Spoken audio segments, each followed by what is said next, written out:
بسم اللہ الرحمن الرحیم۔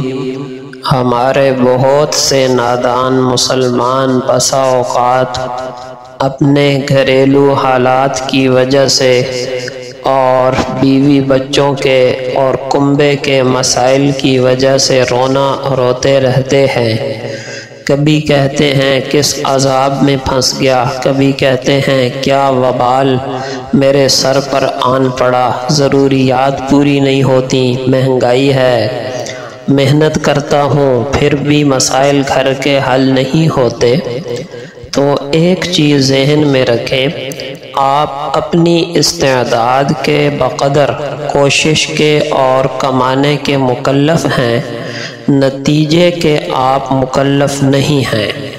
اور دوسری بات یہ ہے کہ اپنی اولاد کے لیے، بیوی بچوں کے لیے، ماتحتوں کے لیے کوشش کرنا، محنت کرنا، اور اس پر جو آنے والی تکالیف ہیں، ٹینشنیں ہیں، پریشانیاں ہیں، یہ بھی ہمارے گناہوں کے کفارے کا سبب اور ذریعہ ہے۔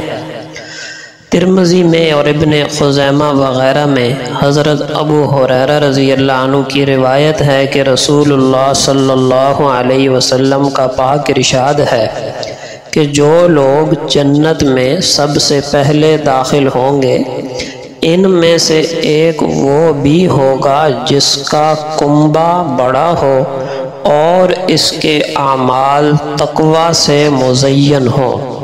یعنی کنبہ بڑا تھا، جن کی کفالت کرنا تھی، اس کے باوجود اس نے حلال پر گزارا کیا، حرام کی طرف نہیں گیا۔ تو آزمائشیں بھی آئیں، تکالیف آئیں، ٹینشنیں آئیں، لیکن حرام کی طرف نہیں گیا، یہ جنت میں پہلے جانے والوں میں شامل ہوگا۔ اسی طرح امام طبرانی نے روایت نقل کی ہے کعب ابن عجرہ رضی اللہ عنہ سے کہ آقا علیہ السلام نے فرمایا، جو شخص اپنے چھوٹے بچوں کو پالنے کے لیے دوڑ دھوپ کرتا ہے، اسے اللہ کی راہ میں جہاد کرنے کا اجر ملتا ہے۔ یعنی اس سے نفل جہاد مراد ہے۔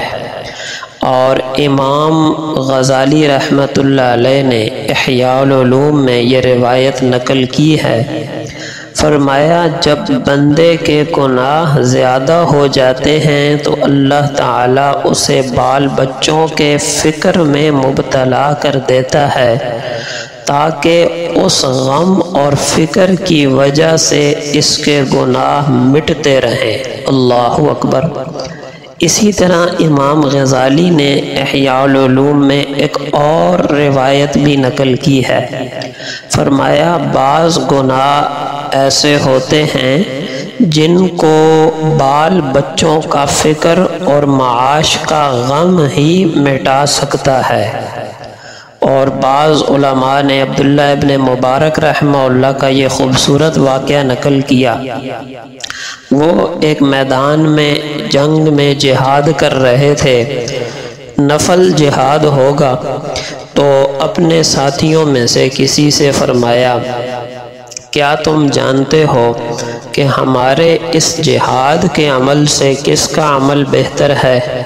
پھر خود ہی جواب دیا کہ جس کے بال بچے زیادہ ہوں اور وہ کسی کے آگے ہاتھ نہ پھیلاتا ہو، حتیٰ کہ اگر وہ رات کو اٹھ کر بچوں کے اوپر سے جو ننگے ہو رہے ہیں اپنی چادر سے ان کو ڈھانپ دے، تو اس آدمی کا یہ عمل یہ ہمارے اس نفل جہاد سے بھی افضل ہے۔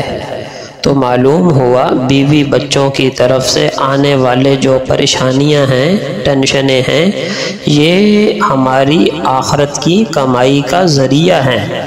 تو ان کو ہم عذاب نہ سمجھیں بلکہ سعادت سمجھیں۔ ایک عجیب روایت سنیے، ایک آدمی تیزی سے گزرا، صحابہ کرام نے عرض کی یا رسول اللہ، کاش اس آدمی کی اتنی تیزی اور اتنی پھرتی یہ اللہ کے راستے میں ہوتی، یعنی یقیناً وہ کسی مزدوری کے لیے جا رہا ہوگا، بازار کے لیے، تجارت کے لیے۔ تو صحابہ نے کہا کاش یہ جذبہ جہاد میں ہوتا۔ تو آقا علیہ السلام نے صحابہ کرام کی اس غلط فہمی کو دور کیا۔ فرمایا اگر یہ اس لیے جا رہا ہے کہ محنت کروں گا، مزدوری کروں گا، اپنا اور اپنے بیوی بچوں کا پیٹ پالوں گا، تو یہ بھی اللہ کے راستے میں ہے۔ اگر اس لیے جا رہا ہے کہ محنت کر کے اپنے بوڑھے ماں باپ کو کھلاؤں گا، تب بھی اللہ کے راستے میں ہے۔ اس لیے جا رہا کہ محنت کروں گا تاکہ لقمہ حرام سے بچ سکوں اور لوگوں کے آگے دستے سوال دراز کرنے سے بچ سکوں، تب بھی یہ اللہ کے راستے میں ہے۔ اللہ پاک ہم سب کو دین کی صحیح فہم نصیب فرمائے۔